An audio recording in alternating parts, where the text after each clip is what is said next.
This is a SIG 550. It's designed to destroy anything standing within its 400-meter trajectory. And there are over 500,000 of them kept in Swiss homes. Guns and shooting are a strong Swiss tradition.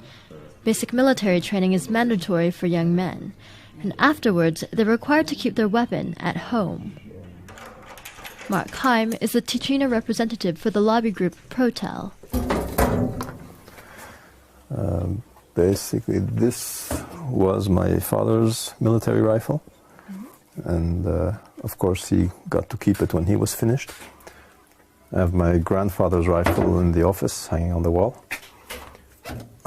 This was mine when I did service, which is quite an old one. It was introduced in 1957. It was used until 1990. And this is my son's. That's the current model. That's what's being used today. That's what we'll be using to shoot the Feldschießen today. The Feldschießen, or Tiro Federale in Campagna as it's known in these parts, is an annual Swiss event, and it's also the largest shooting festival in the world. Roughly 200,000 people come out to target practice all across the country. Ammunition is provided by the government. Heim goes regularly to this range, and it's often a family affair. It was organized by the government to have a very high state of readiness for the Swiss military and population.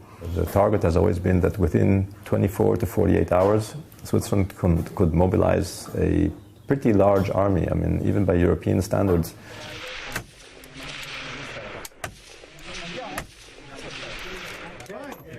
But it wasn't the militia that sparked Heim's interest in guns as a young man. It was an unassuming trip to a Holocaust museum. I was going through all the exhibits and the soap and the lampshades made of people's skin.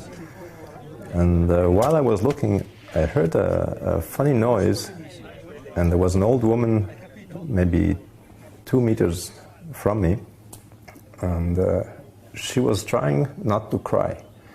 She was sort of sobbing very quietly. She was holding it back. If she had been a few meters further away, I wouldn't have heard her. And she obviously had gone through that.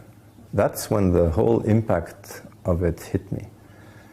And I promised myself I would never be in her situation.